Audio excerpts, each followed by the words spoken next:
How's that? Better? Right. So this image is not a shameless attempt to sell my book. It's just that Ai Weiwei has been imprisoned, and he was very kind to allow us to use this image, and I just thought that I'd put it up there while I talked, because I've been thinking about him the last couple of days.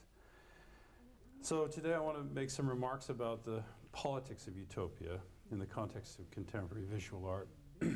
Generally speaking, I want to suggest some reasons why in the current configuration of contemporary art, utopian strategies are attractive to artists who want to engage with political subject matter. This in itself might seem a rather limited sort of aspiration, but its main implication is that utopian strategies in visual art can actually have an impact on the political world. And this is rather difficult to determine exactly how that impact works. So I hope to say a bit about that as well. Generally speaking, I think my view is that if artworks, utopian artworks, any kind of artworks, have a political impact, they have it in an oblique and indirect way. The consequences of artworks in the world are unlikely to be fully comprehended in the immediate term. In any event, I also want to argue that this is not a reason for artists to avoid making political art, and nor is it a reason for accepting the standard Marxian critique of utopian strategies, which is that they are naive, idealistic, and ultimately leave the world as they find it, only more entrenched. So I hope to elaborate a little bit about what I think the political efficacy of utopian art is. And in doing so, I want to address three related questions. The first is, what do we mean by the politics of utopia? The second is, what does it mean to say that a work of art is political and has some efficacy, political efficacy in the world? And then the third is the sort of related question, is it what makes a political work of art effective, either as art or political intervention, or both? So I want to address the first two questions in a bit of detail and then make some sort of speculative offerings on the third. So in terms of the politics of utopia, most of you will know that the utopian tradition has been pointed out already. Dates back a very long way. One common starting point in the history of philosophy is Plato's Republic, in which Socrates founds, as he says, a just city in speech. We get the term utopia, as Camilla has indicated, from St. Thomas More's text, Utopia. The word is constructed from two Greek words, ou and topos, no, place. And so can or could have been, by his 16th century humanist audience, be read as no place, an imaginary or imagined place in which many of the problems, many of the injustices and irrationalities of our current condition have somehow disappeared or been resolved. Now, many of the classic utopian texts, the Republic, Utopia itself, Harrington's Oceana, Rousseau's Social Contract, William Morris's News from Nowhere, and quite a few others you could think of, employ More's method of outlining an ideal state or condition that stands in stark contrast to the conditions in which they lived. Now, this is a feature of utopian, or this feature of classical utopian writing seems to me a crucial element or part of utopia's claim to political relevance. Utopian strategies have both a positive or programmatic element and a negative or diagnostic element. They project an imaginary alternative version of how the world might be, usually involving ideas of justice, human fulfillment, rationality, and so on. Though often they usually project this kind of vision into a kind of alternative way of being together, onto a sort of screen, if you like. But at the same time, by allowing us to see this imaginary alternative, this imaginary construct to our existing states of affairs, to our existing world, these models mirror or reflect back to us an analysis of what's wrong with our existing condition. So I take it that a central part of utopian strategies is that they contain both a universal and a particular element. The universal element is the aspiration to resolve the conditions that beset us, the problems that we live with in our existing society. The particular element is that, however that is imagined, it's always based on a specific set of historical and cultural circumstances. So utopian visions vary according to the cultural context out of which they're produced. But they always aspire to a kind of, or they mostly aspire to a kind of universalized solution, a sort of harmony or resolving of existing problems. Now, Rousseau's social contract offers, for instance, a radical vision of democracy based broadly upon an idealized account of the government of some Swiss cantons in the 18th century. But what the blueprint provides is not so much a guide to how to achieve democratic institutions. Rather, it offers an analysis of how far most countries, and particularly France, which was his target, how far most countries are from actually having them. Plato's Republic, with its aristocracy of intelligence, gender equality, and the abolition of the family in the ruling class. Plato's Republic does something similar for the Athenian democracy in the late 5th century BC. It shows them just how far they are from justice and just how radical the measures required to establish justice would be. And Plato says that in the 5th book of the Republic, he says that the three waves are going to break over his interlocutors. One is the rule of the philosopher kings. The other is that gender equality must be established because the Republic cannot waste the intelligence of half its population. And the third is that the family has to be abolished. So it's unclear, of course, that Plato actually thought this could be achieved, but the point of the vision is to reflect back to the people who are reading it the gap between the way their world is and what it might be. In this sense, utopian works can act as a sort of diagnostic looking glass. The program or positive element is mainly there to illustrate what's wrong with the society that gave rise to it. This is not to say that utopians don't take the positive dimensions, the content of their visions seriously.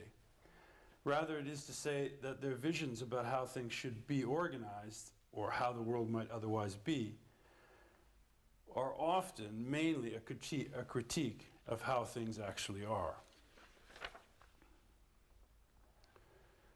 I would say the exception to this is dystopian visions, which tend to represent or project the consequences of humans overreaching their potential. For example, a book like 1984. Though I do think that certain types of dystopic visions can function as a critique of the present as well. The whole, I think, they tend to be more cautionary, more conservative than utopian visions. We can debate that. Now, it would be fair to say, I think, that the most important utopian works of philosophy and literature retain this ambiguity. In effect, they sustain a tension between the way the world might be and the way the world is. The political element is in the diagnostic or critical potential inherent in this tension. None of the great utopians proposed actual programs for political change, though many of them have been taken as blueprints for revolutionary projects. So one can think of the Jacobin phase of the French Revolution. As an example, the Jacobins invoked Rousseau as the basis for their revolutionary reconstruction of France. And this, of course, ultimately led to the Committee of Public Safety and then the terror and the sort of prefiguration of the horrors of the mass movements of the 20th century. In the 19th century, there were a number of utopians like Fourier and Owen, later Morris, people also in the United States, that founded actual utopian communities, smaller communities like New Lanark, for instance, which is an example. This is the factory and housing estate of New Lanark in Scotland, founded by Robert Owen in the mid-19th century. Now, in these communities, in these types of projects, what happened was they tried to instantiate a radically new vision of how to arrange factories or society, but on a smaller scale. So what was proposed was a kind of practical instantiation of utopian experiment within the existing life world. And these kinds of projects had a double-edged effect. First of all, they tended to link utopian thinking to radical revolutionary politics, with all its attendant dangers, such as the terror. Secondly, it gave rise to the most withering critique of utopian thinking, which was articulated most powerfully by Karl Marx in the Communist Manifesto. Marx's critique is of the underlying philosophical and political limitations of utopia, or utopian thinking. Basically, he says that the utopian socialists, as he called them,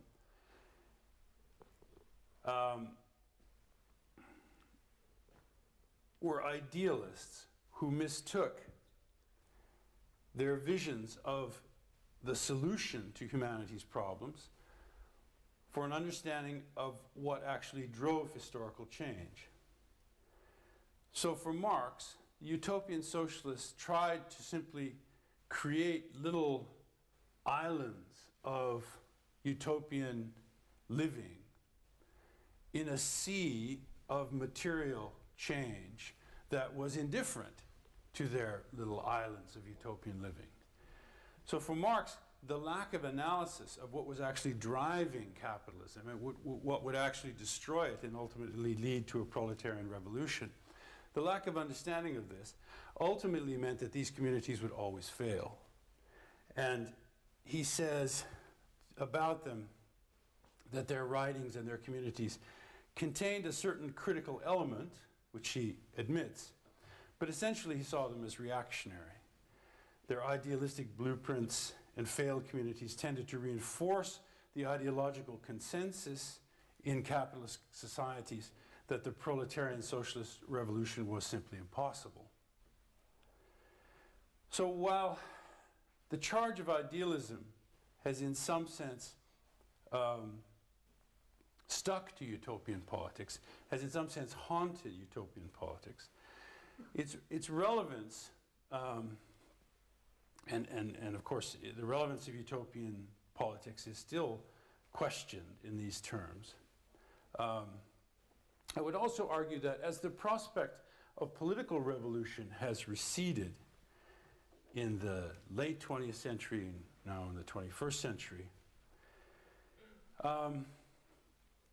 capitalism has become, in a certain sense, more entrenched. Liberal democracy as the kind of political and cultural form of capitalism has become more entrenched. There's more consensus about it than there was, say, in the mid-20th century. But because of this, we might argue that the critical element that Marx identified in utopian thinking, its diagnostic force, its ability to reflect back to us the limitations of the communities we construct and sustain, has become more politically important.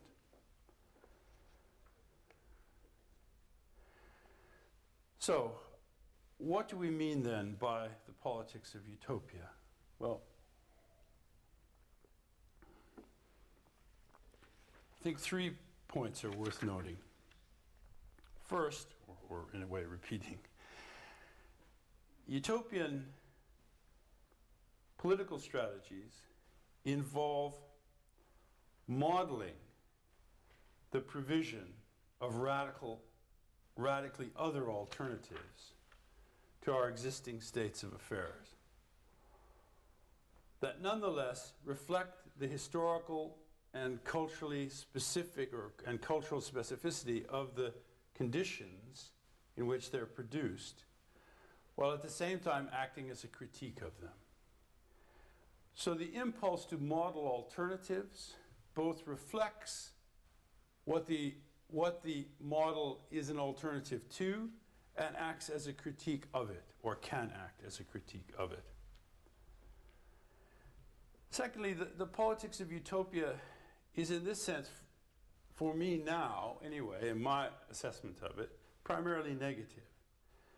Not in a bad way, but what I mean is it raises questions about the existing life world and invites debate about possible solutions to the problems that beset it. But the negative diagnostic element is, it seems to me, the part of the utopian project that has the most political potential.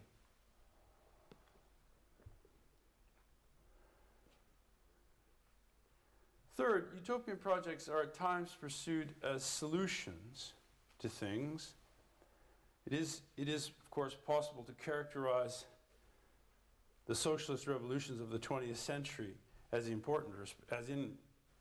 important respects utopian. And of course, there have been hundreds of sort of smaller utopian communities founded in the 19th and 20th century.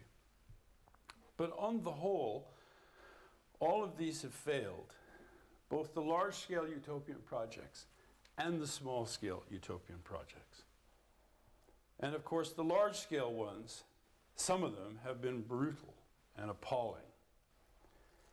So in this respect, it's fair to say, I think, that the large-scale utopian politics, the utopian politics grounded in revolution, has been largely discredited, at least in Western societies. What we are left with, I would argue, is this older diagnostic dimension of the utopian politics.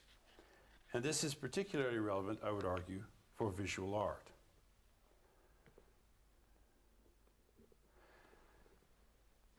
Now, the relevance of utopian strategies for political art cannot be wholly separated from the broader and, at least in my case, unanswerable question or problem of what makes art political. The simple answer to the latter question, what makes art political, is of course that art, all art, is political. It's a form of cultural production, and so participates in one way or another, as commodity, as critique, as resistance to the field of politics. Now, that's a sort of standard position that people take. But it seems to me the problem with this kind of position, that art is necessarily political and there's no opposition between art and politics, the problem with this answer is that it fails to specify art's peculiar character or its specific relationship to politics. As such, it invites us to evaluate political art in terms of its content. So you encounter a work of political art, you ask, is it critical enough? Is its critique aligned with my political values or my idea of what's wrong with the world? Does it adequately resist commodification? These kinds of questions. Now, it seems to me that these questions, while obviously relevant to a work of art that purports to be political, at the same time have a tendency to instrumentalize art as political activity. They absorb art into politics and political activity in a way that subordinates the aesthetic to the political. To do so is, to my mind, to miss the point about both why art matters in the world and how it might be political at the same time. Is that because of me? No. It's because I'm making a bad point. My phone, oh, sorry, it's turned off. I thought, but anyway. Okay. So, my view is then that art's relation to politics, or art's relation to the sphere of the political, is not a direct, didactic one that can lead either to an immediately heightened critical awareness of our political reality, or to political action that will have some sort of immediate impact on the political world.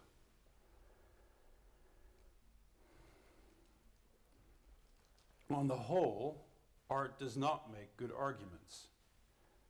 It does not provide us with a direct, practical program for changing the world. And perhaps most importantly, its worth as an activity, its worth as art, cannot be determined by the political commitments or values it embodies. So as Rancière, amongst many others, has noted, he says, art, quote, an artist can be committed, but what does it mean to say that his art is committed? Commitment is not a category of art.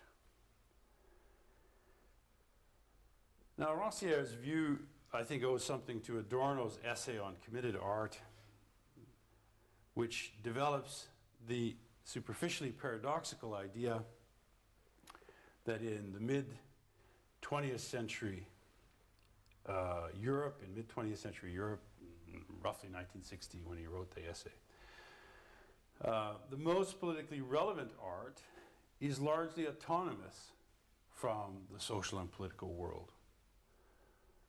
Art, according to Adorno, does its political work not by serving some predetermined political or revolutionary agenda, some political agenda, but rather through formal innovation. This famous quote, he says, as eminently constructed and produced objects, works of art, even literary ones, point to the practice from which they abstain, the creation of the just life. Now, Adorno's claim, which I take to be very similar to Rancière's, Adorno's claim is and was meant to be contentious, not unlike his Olympian dismissals of all forms of popular music and popular culture generally. But it embodies an important point, which is that in inegalitarian late capitalist societies like ours, art embodies, or in some sense externalizes, essential human values.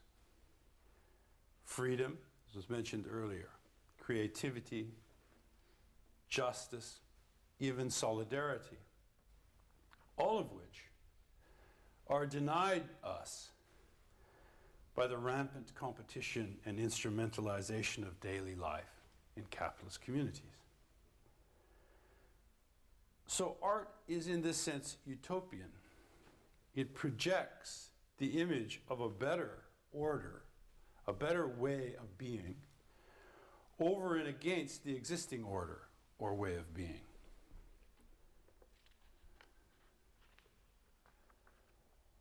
But as such, it cannot be reduced or subsumed into the life world, and this is important.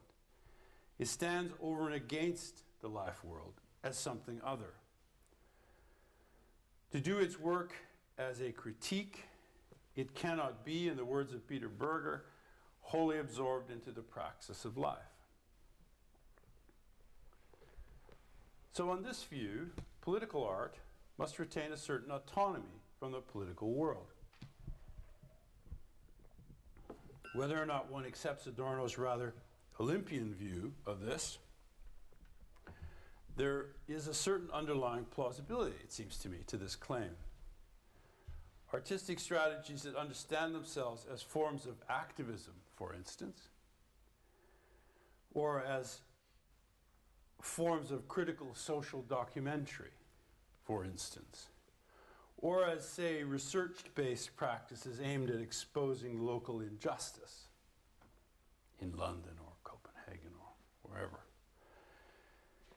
To give just 3 examples, these kinds of political art run the risk of collapsing art into the life world that it wants to influence. These kinds of artistic practices, it seems to me, blur the line between art and politics too much. And there's a risk in this, in at least 2 senses. First of all, it risks turning art into something else, journalism or activism or sociology, all of which are likely to be done better by journalists, activists, or sociologists. Secondly, it forces art to account for itself in ways that are in some sense inimical to what matters about it. So if you build a biogas plant in Tanzania, you cannot plead special exemption as artists from the professional and ethical codes of development agencies or NGOs. But conversely, if you build a successful biogas project, you cannot claim to have made a successful work of art. You can claim to have made a successful biogas project. I would say then that political art hovers on the edge of a kind of paradox. If it remains too autonomous, too purely within the realm of the aesthetic, it runs the risk of irrelevance, and perhaps more seriously, of commodification, though I'd say the reactionary dangers of that are, or effects of that are probably overstated. Yet on the other hand, art that moves too closely into the processes and struggles of the day-to-day political world runs the risk of instrumentalizing itself into some sort of, or to some sort of predetermined political program, plan of action, or whatever. And in the process, ceasing to be interesting as art, or even evaluable, if that's a word, evaluatable as art. So this sense of being between the aesthetic and the political, pulled in different and incompatible directions, I think helps to explain why artists with political commitments and political interests are drawn to utopian strategies. Utopian art arises from or as a response to the world we inhabit, but it differs formally from other kinds of artistic responses to the political life world: documentary, activism, performance, research-based stuff, and so on. Because it posits what I would call like a possible world scenario, a utopian scenario. What if the world were otherwise? What if we lived in a city in which labor were freed from necessity, which is the sort of idea behind Constance du Babylon? What if everyone was an artist, as Beuys advanced? What if art becomes the pretext for new forms of social interaction? Jeremy Deller or Anthony Gormley or Ricard Tiravania.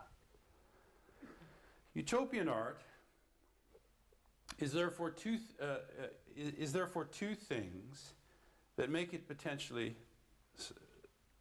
successful, a successful strategy for artists interested in politics. First, it is formally distinguishable from other types of art making in terms of its double relation to the present, implicit in the form of the question, what if? It proposes some kind of positive solution to the limitations of our current condition, but it does so primarily in order to raise questions about what our problems are, about what the sources of our problems might be, about what sorts of arrangements, political and social, would be necessary to overcome them. So formally, utopian art has this programmatic diagnostic tension within it. which I think offers it a way into the political world as art. Secondly, because I would make one other point in relation to this, which is that somebody mentioned earlier something that is true, which identified by Ernst Bloch, which is that virtually all forward-looking activity is in some way utopian. You plan a holiday. It's a kind of utopian act. You get away from your life. But it seems to me that as an analytical category, it collapses if it's applicable to every form of art. So I would say that somehow there has to be a kind of formal structure to utopian art, and I want to suggest that it exists in this relationship between the programmatic dimension and the diagnostic critical dimension. Okay, the second point is that by proceeding as a strategy for modeling possible world scenarios, utopian art defines itself in terms of the aesthetic principle of modeling possible worlds. It attempts, sometimes successfully, to square the circle of political art, to preserve art's autonomy as an imaginary construct, say, while relating it to the social and political context in which it's formed, as a type of critique. So these two things, that art is formally distinguishable, utopian art is formally distinguishable from other forms of art, and secondly, that by modeling, it retains its autonomy as a form of art making, while at the same time making itself relevant as a form of critique, seem to me the two dimensions of it that make it an interesting strategy for artists interested in the political. Not the only one, but certainly an interesting one. So the last thing I wanted to mention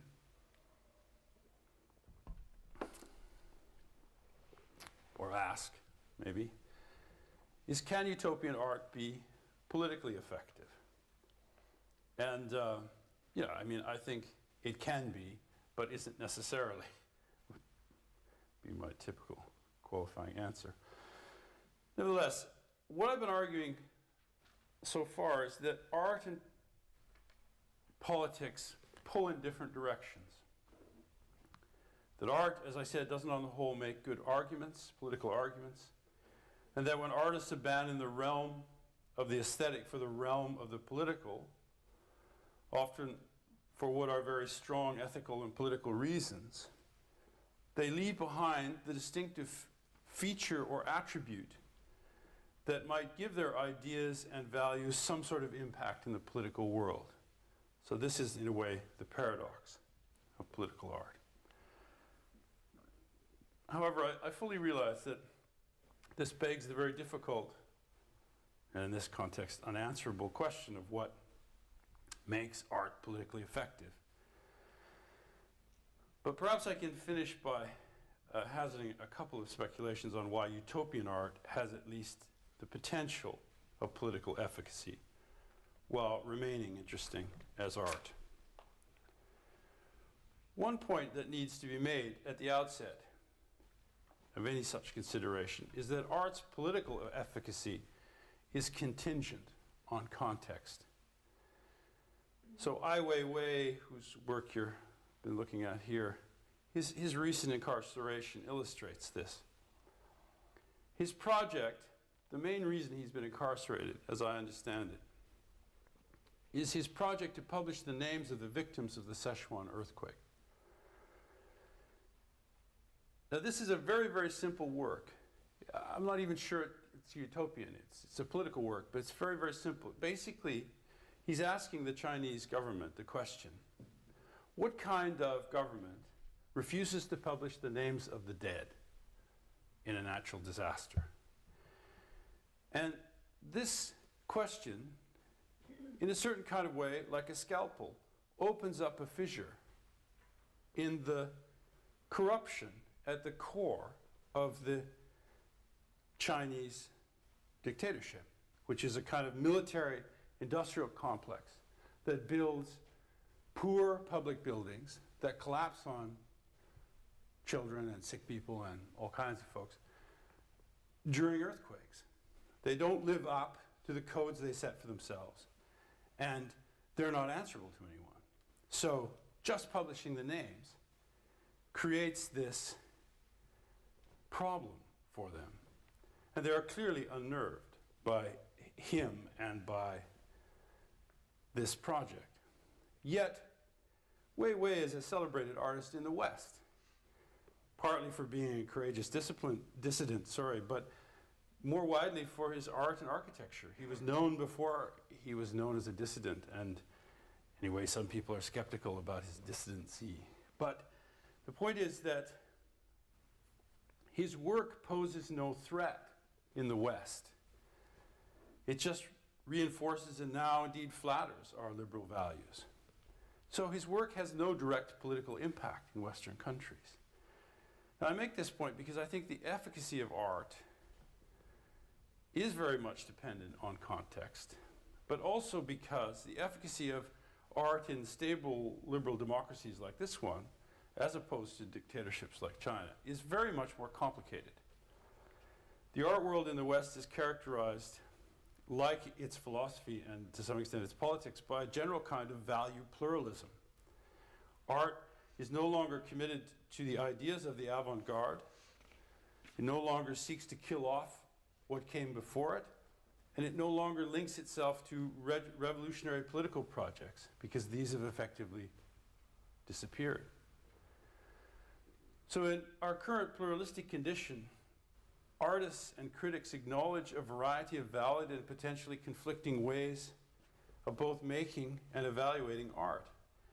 This can be exciting, but it can also dissipate the urgency and immediacy of art's significance and relationship to the political, typical of revolutionary moments or repressive moments like China. So when we ask about utopian art's political efficacy, we're asking about its efficacy in our own community, in the West here. It seems to me that it lies primarily in its ability to confront its audience with forms or models of alterity that help them to illuminate the kind of dark fog that often envelops the ways they understand their world. The strategies that utopian artists employ range across a fairly broad continuum, from kind of revolutionary visions of a brave new world to participatory art works in which the labor of art becomes a way of modeling possibilities of human potential, to kind of micro-utopian models, like dinner parties, rooms with certain types of furniture in them, that barely seem to depart from the quotidian of the everyday. These strategies also, there are strategies also that reach back to the modernist avant-gardes of the early 20th century, often to model, as opposed to reconstruct, moments in which the revolutionary promise of art was linked to a genuinely revolutionary politics. Goshka Maskuga, for instance, is interested in these sort of moments in the history of modernism where art and architecture were linked to a more intense kind of political project. It's not about reclaiming it, but it's about looking back at it and trying to understand how it worked. All of this has the potential, it seems to me, in Rancière's words, to disrupt the distribution of the sensible. Although exactly what that means, I'm totally sure, but we could talk about that. But as art, these works enter the world as open possibilities, primarily designed to get us to look more critically at ourselves. So in this sense, the political efficacy of utopian art, in the West anyway, is grounded in its ability to ask us if we ask enough of ourselves, if we look beyond the sort of pre-digested platter of cliches about the possible that we tend to be fed on to something more interesting, more dangerous. Okay, so that's my...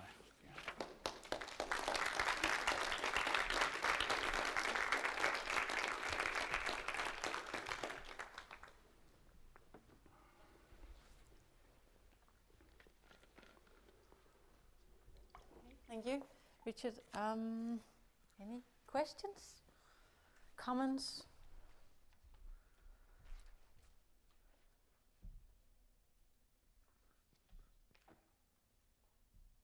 Yeah, Jacob?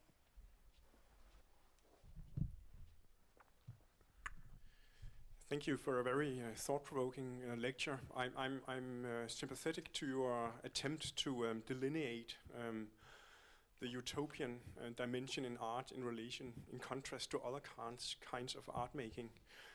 But when you say that you will not consider political activism as utopian art, I wonder if you don't exclude too much.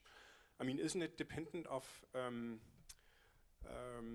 the vision this activism is guided of?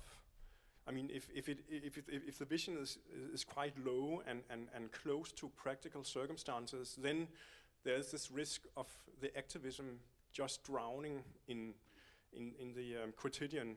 But if even if the activism doesn't succeed, but still explicitly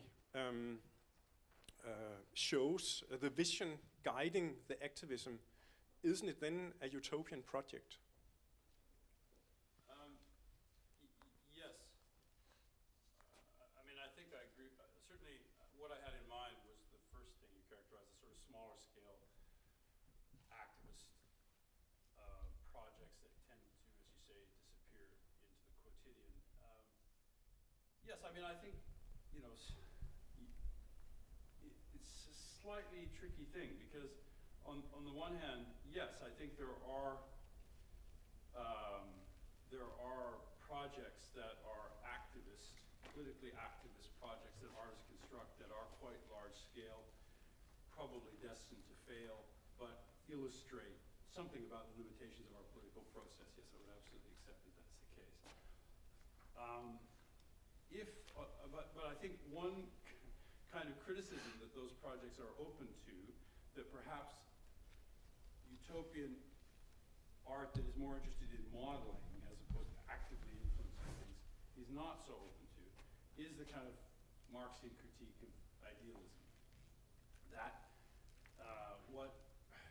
that the action is in a certain way directed at a phantom. That there's an analysis there, but the analysis hasn't been worked out, and people are sort of tired of it and they want to do something, and so they move forward. And then when it doesn't work, they say retrospectively, yes, but it was an artwork intended to demonstrate the limitations of the kind of analysis that we can come up with in the current situation. So I'm not saying always it's the case, and I would accept, you know, that I'm throwing too much out, maybe. But there is always this kind of double having it both ways tendency in that kind of work that I'm suspicious of. But I don't want to come across as like the total reactionary.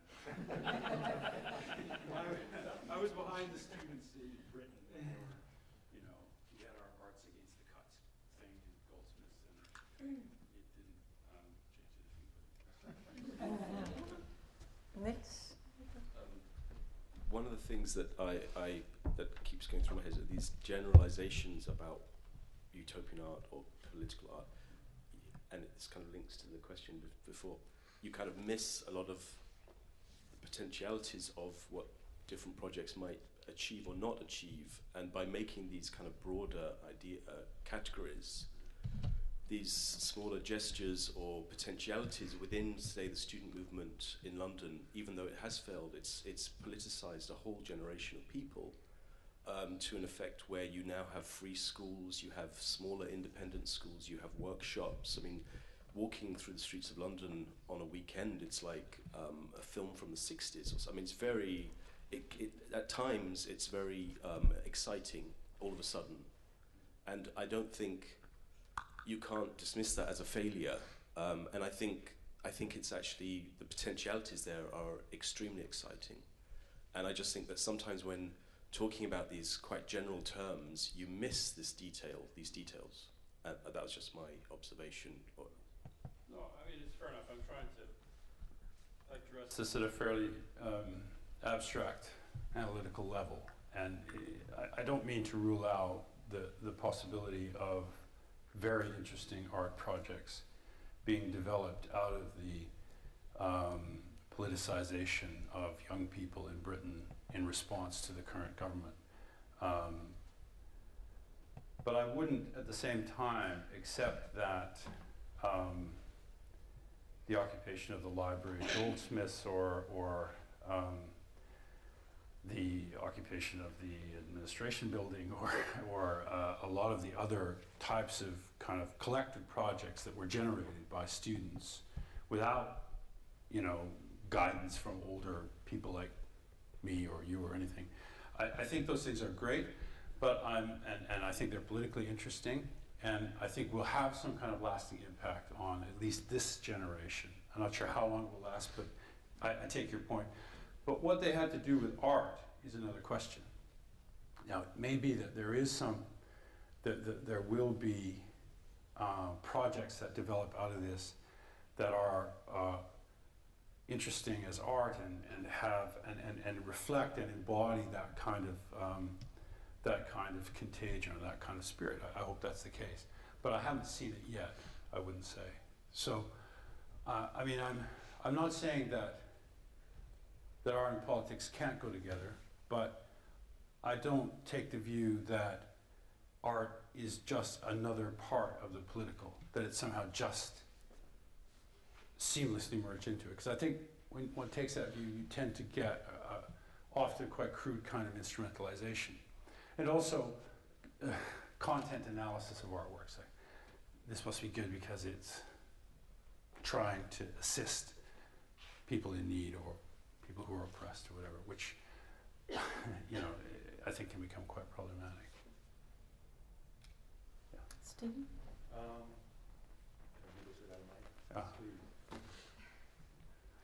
Oh, sorry. Sorry, there's another. Yeah. Do you want to ask that question first and then? Yeah. Fascinating food for thought. I think I would probably be on the other side of the fence in a sense. I find it quite exciting when art sort of almost merges with life such that art ceases to stand apart from life. I think as though Adorno sort of tried to set himself against the Enlightenment, this idea that art stands apart from life and can set us free seems to me to be quite a kind of Enlightenment myth, almost a bit like, you know, education can set us free, and I think we're sort of seeing the failure of those perspectives at the moment, and I'm not as familiar with sort of the history of art as I am with music, so I'm going to sort of draw on work of Christopher Small, who's a musicologist, and he talks about this concept of musicking, which is the sort of participatory element of music, and he says that music as something separate from life is a very, again, it's a Western construct. It's sort of come around with the Enlightenment, and that sort of throughout most of history, music has not been perceived of as separate to life. So to talk to people about music makes no sense, because musical rituals, dance, song is part of life, and I think that's maybe quite an exciting way to think about art as well. It's dangerous, and I take your point that maybe we should leave sociology to sociologists, although as a politics student I'd quite welcome more artists doing politics, but I don't know. We couldn't do any work. I don't know, and then another point sort of slightly related to this is this idea that when art collapses into activism and it's sort of directed at phantoms, I wonder about more anarchist kind of utopianism, which is a prefigurative movement. So the utopia is in the here and now, and the activism itself creates the utopian space, which I think sort of free schools is an example. And I wonder if art can do that, be a sort of prefigurative utopianism rather than a sort of phantom or a spectre in the future or elsewhere to aim at.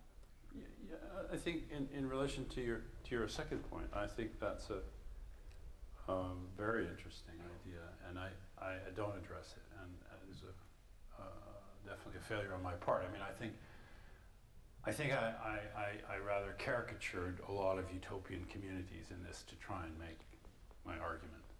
But you're right.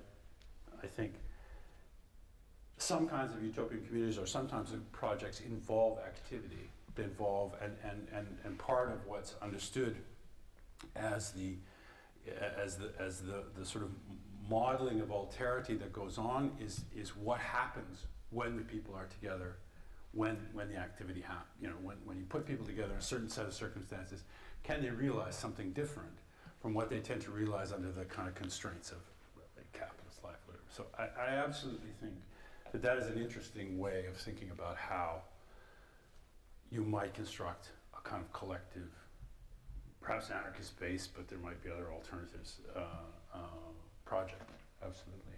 I mean, if one's expectation were that that sort of project was going to exist indefinitely and constitute an alternative to the world as it is, I'd be more skeptical. But as a way of modeling alterity, I think it's, yeah, very interesting and potentially very, very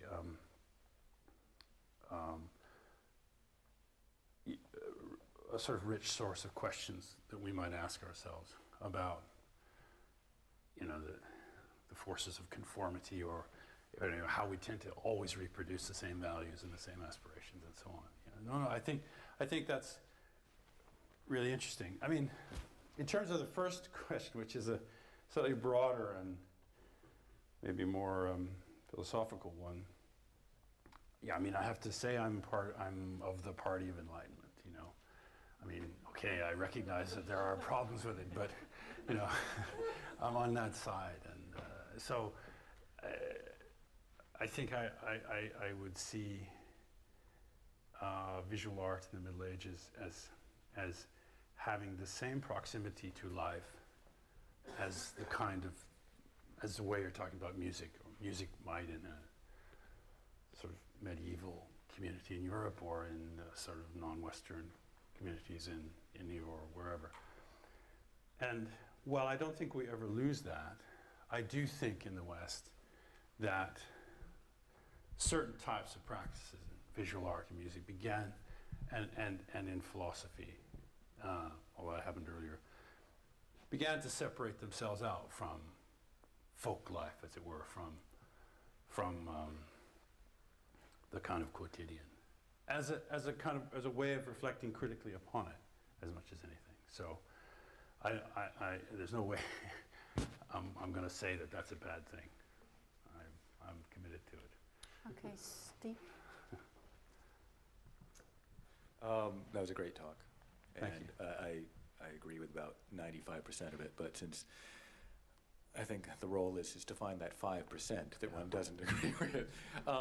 And it's not a disagreement, but it's perhaps a perspective to think about, which is, instead of the dividing of art from activism, it might be more useful to see that both of them operate on two registers, the mimetic and the aesthetic, just to rip off, you know, Rancière, which is, in activist practice, there's the protest, which is often, this is what is wrong, we're against it. But there's also the prefigurative demonstration, and taking demonstration quite seriously, which is this sort of prefigurative moment of this is what we are for. And you can see that same sort of tendency happening within art as well. There's this sort of the mimetic revelation of the world, its horrors, its joys, whatever. And then it has the aesthetic sort of, as you said, the challenge to forms, which is a different way of seeing the world. And really the distinction might be is where they're focusing their affect, or effect rather. One is affective, which is about the ideological and the sort of the emotional, to be the art, and the other is much more material and political. And so both of them are working on both that level of imagination and also quite quotidian revelation. It's just where they're, you know, a different path. Yes, I mean,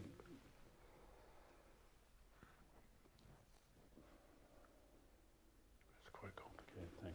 Okay, so I mean, I would acknowledge that kind of distinction between the mimetic and the aesthetic or representational makes some kind of sense, and you can see it. You can see it in the marches, that there is a profoundly performative dimension to it that is about, in a sense, it's about performing our opposition to something. We may not all agree, we may not all understand exactly what it's about, but that has a form. It has certain kinds of rituals that tend to get reproduced. So yes, it's kind of aesthetic moment, I agree. And then within that, there is at the same time, as you say, on a different register, but operating in most people's minds, the sense that this might change things, this might do something. So yeah, I mean, I think that's a very kind of interesting way of looking at it in terms of different registers. Now, I think there is a sort of strain in French thought in Alain Badiou that just being there somehow makes it so, that the two become fused in the performance of the demonstration. And that I don't accept. I think that seems to be a slightly insane idea, but I understand, there's a logic to it.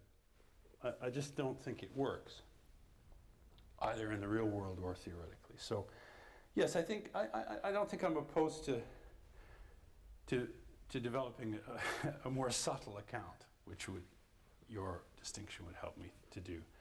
But I think I'm quite committed to this kind of Adorno-esque mid-century idea that somehow the aesthetic recommends itself to the world as a powerful thing in itself, and that its political effect, the political effect of art, has to be related to that. My problem is I can't give a full account of it, and Niels is right, I leave too much out, and it's not subtle enough. But it seems to me that in a lot of the conversations I have with people who are politically motivated, this gets left out. So that's kind of what generated this talk today. Okay, I waffled quite a bit there, but there we go. Okay, in the back we have one. Thank you. Thank you for a very wonderful lecture. Thank you. Because I haven't read your book, there are certain aspects I'm sort of missing, and that's a more historical dimension. You said that this was about contemporary art, but where do you make this cut between this utopian contemporary art and then more previous art that was not utopian but purely political? Because I could probably argue that a lot of these utopian thoughts were manifested in art by Gauguin, for example, that he was not instigating a political program but showing a sort of alternate inspiration to the pursuit of a better and more wholesome life. Mm-hmm. So where and how do you historically draw this distinction between political and utopian art? Well, that's a good question. I promised to talk about the politics of utopia here, so I did run a lot of stuff together. I mean, I tend to view the historical avant-garde, say the suprematists, surrealism, in the standard kind of way, avant-gardist movements as having a utopian, as being animated by a utopian impulse that is very much linked to do with the creation of a new art for a new world. But this is a period in the early 20th century when the revolutionary project was a real one, when there had been or there was about to be a major revolution in Russia, then there was a failed one in Germany, and then China. So the prospect of making a new kind of art that would be appropriate to an entirely new kind of world was a part of the everyday reality of people who are engaged in politics. And that's, it seems to me, one of the things that characterizes the relationship between art and politics in modernism. And that begins to break down as the sort of prospect of revolution recedes in the West after 1968. I think, and actually before, it begins to break down. So you get this kind of pluralistic world where, the idea of the avant-garde, the kind of Oedipal idea of killing off everything that came before, just gradually dissipates. And you get a variety of different modes of making art. Artists are evaluated in terms of a particular mode in which they practice. That might be activist, that might be abstract painting, Now, that seems to me the context for analyzing the utopian art in the contemporary scene. Okay, so it's more or less, if you want to date, it's more or less like post-1970 or something like that. But I'm really thinking about the problem of making political art in a political environment where the prospect of revolution is really distant, or somehow either a memory, that haunts us ideologically and conceptually, or so far in the future that the aspiration to it does seem genuinely utopian. So how does utopian art then function when it's severed from the avant-garde is one kind of question that I'm interested in. And that, in a way, frames it in the historical time frame that I'm talking about. Does that answer your question? Yeah. Very good. Oh, okay. Okay. Nils, you had a comment?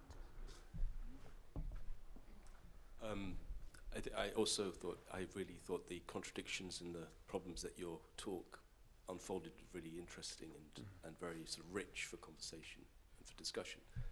And I mean, but for me, it opens up a whole very monolithic value system that creates huge problems in terms of making art, because you said, well, this art is better than that art, because why? Because you think so, or because it's part of a aesthetic canon, or it's not political, or and those questions start to, for me, raise huge problems, because where do you draw? Like, for example, would you see the Situationist movement? Was that a revolutionary activist movement, or was that more aesthetic? Or like, where do you start making these definitions? Where do you start determining these values in detail? Yeah, well, what I want to leave open, I mean, I certainly want to make evaluative judgments about art, and I don't pretend that I have a set of criteria that enables me to do that will always be able to persuade you that my evaluative judgments are correct. What I'm trying to do here is to map out some general categories that might give us a sense of where and how those evaluative judgments might be applied. I certainly don't think that the worth of a work of art like this or any other can be determined in some sort of authoritative historical canon. I think that, and in fact, I think art historians who are still trying to do this are just becoming more and more irrelevant, and people don't pay attention to them for good reason. But at the same time, that doesn't mean we're released from the need to make evaluative judgments. You teach, you have to be able to say to your students, well, in terms of how you articulate what you're trying to do, this doesn't seem to me to achieve it, you know, that kind of thing. Now, I think what I'm concerned about in relation to political art, hence the big generalizations, is that too much political art gets evaluated in terms of whether or not it advocates a particular set of values or it comes from a position that has been hitherto silenced or marginalized, and I think there's a problem with that. I think that we've seen in the last 15 or 20 years how those problems play out. So I'm not saying that, this is not meant to preclude any form of art making. All I'm trying to say is that when somebody like me functions as a critic, I want to be able to be attentive to the aesthetic aspirations of the thing as well as the political aspirations of the thing. And it may be, as you say, that I need to be a lot more subtle about thinking about how those two things are related to each other in terms of different registers, not being conceptually distinct even. But I don't want to be in a situation where I have to, as it were, suppress my judgment about something simply because I agree with the values that are animating it. I think that's really where I'm coming from. So I know it seems, my joke about being of the party of enlightenment, it invokes me in some sort of absolutist, but I'm not really that way. It's just that I don't want, I have a kind of, I was trained as a philosopher, I have a fear of relativism. You know, I think if the art world is too laissez-faire about the criteria it uses to evaluate itself and its products, and everybody's work is okay or something, then we risk making ourselves irrelevant. So I think I don't know, I'm not saying there are absolute criteria. I think what there are is, what there is a sort of aesthetic value pluralism. There are competing and incompatible but yet valid ways of evaluating artworks. And we need to understand what those different ways are, even if we see ourselves as being, you know, more inclined towards one as opposed to another, you know. That, again, I guess that's how I view Okay. Any more questions? I just have, I know we need to go to coffee break, but I just would love to hear just a few comments, a very short comment on that image that we've been looking at all the time. Sorry.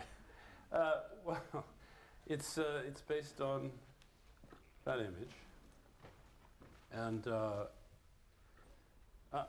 I'm not sure I know that much about it. I mean, I've never talked to him about it Okay. or analyzed it, so I'm not sorry. Okay, so we'll leave it in its. I think it expresses, you know, some kind of utopian aspiration on behalf of Ai Weiwei. I just feel so bad that he's been interned in this way that he has. I just was being sentimental, actually. Okay, Sorry. that's cool. Okay, we'll just have a short coffee break. And Thank you very much. thank you to the